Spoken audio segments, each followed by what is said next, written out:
안녕하세요. 오늘은 배우 김영옥 씨 이야기를 좀 나눠볼까 합니다. 87세 현역 최고령 배우시죠. 네, 보내주신 자료를 보니까 그분의 오랜 연기 경력뿐만 아니라 최근에 좀 마음 아픈 개인적인 사연까지 담겨 있더라고요. 네, 맞습니다. 그 긴 배우 생활도 대단하지만 요즘 많은 분들이 주목하는 건 역시 가족 이야기인 것 같아요. 그렇죠. 그래서 오늘 저희는 이 기사에 나온 사실들을 바탕으로 김영옥 씨의 삶, 특히 그 가족에 대한 헌신, 이런 부분들을 좀 더 깊이 들여다보려고 합니다. 뭐가 그렇게 많은 사람들의 마음을 움직였을까 한번 살펴보시죠. 자, 그럼 시작해볼까요? 네, 좋습니다. 우선 김영옥 씨, 뭐 다들 아시겠지만 20세에 연극으로 데뷔하셔서 성우도 하시고 32살에 배우로 정식 데뷔.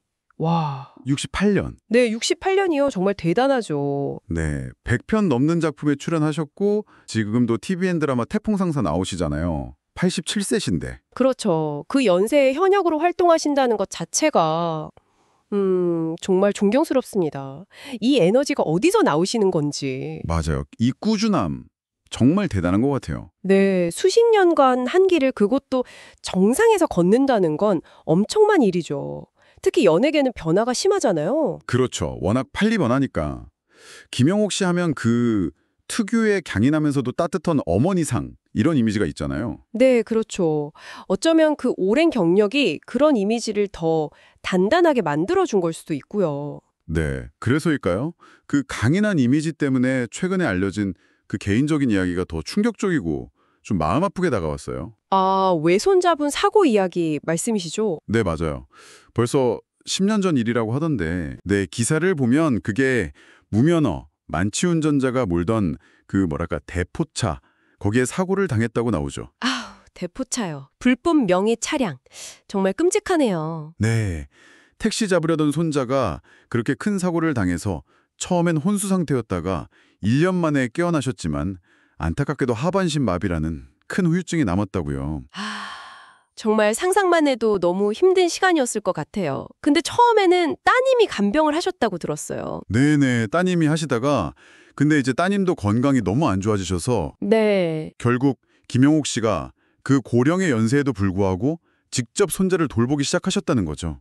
이게 참... 맞아요. 심지어 간병인이 따로 계신데도 본인이 직접 돌보는 걸 더 편하게 생각하신다고. 그 마음이 참 대단한 것 같아요.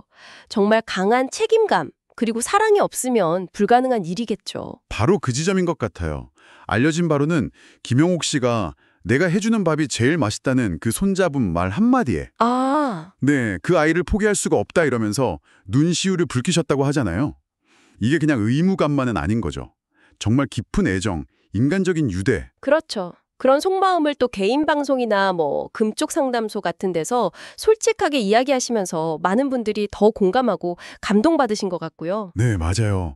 그 진솔함이 통하는 거죠. 친구분이신 나문희 배우가 이제 언니 자신을 위해 좀 살라고 조언하셨다는데 그때 김용옥 씨 대답이 또 인상 깊었어요. 가족을 위해 사는 것도 나쁘지 않다고 하셨다고. 네, 그 말이 참 여러 가지 의미로 다가오더라고요. 어떤 체념 같기도 하고 아니면 정말 자신의 역할을 기꺼이 받아들이는 모습 같기도 하고요. 그렇죠. 어쩌면 그 안에는 희생을 넘어서는 어떤 본인의 선택한 삶의 방식에 대한 긍정, 그런 것도 담겨 있을지 몰라요. 이런 모습들이 이제 기사나 방송을 통해 알려지니까 많은 분들이 댓글로 평안하신 줄만 알았는데 손잡은 꼭 일어나시길 기도한다 이렇게 응원을 보내는 거겠죠. 네, 그 꾸밈 없는 실제 삶의 모습이 전달되면서 울림을 주는 거예요. 네, 맞습니다. 그 사실 자체가 주는 힘이 있는 거죠. 자, 그럼 정리를 좀 해볼까요? 김영옥 씨는 단순히 최고령 현역 배우라는 타이틀을 넘어서 인생의 어떤 큰 어려움 앞에서 보여준 그 강인함, 또 가족에 대한 정말 깊은 사랑으로 우리 시대 어른의 또 다른 모습을 보여주고 계신 것 같아요. 그리고 이 이야기들은 꾸며낸 게 아니라 실제 그분의 삶을 바탕으로 한 거고요. 그렇습니다. 김용옥 씨 이야기는 사실 한 개인의 이야기지만 이걸 넘어서서 우리에게 여러 질문을 던지는 것 같아요. 예측하지 못한 시련 속에서 사람은 어떻게 희망을 찾고 또 책임을 다하는가? 가족이란 과연 무엇인가? 이런 근본적인 질문들이요. 네. 더 나아가면 우리 사회가 이제 피할 수 없는 문제잖아요. 노년의 삶, 그리고 돌봄의 문제. 이런 부분에 대해서도 다시 한번 생각해보게 만드는 계기가 되는 것 같습니다.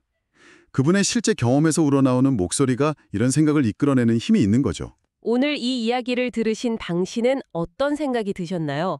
김용옥 씨가 보여준 그 선택과 삶의 태도를 보면서 당신에게 가족은 어떤 의미인지, 또 예상치 못한 어려움 앞에서 우리는 어떤 자세를 가질 수 있을지 잠시 스스로에게 질문을 던져보는 시간을 가져보는 건 어떨까 싶습니다.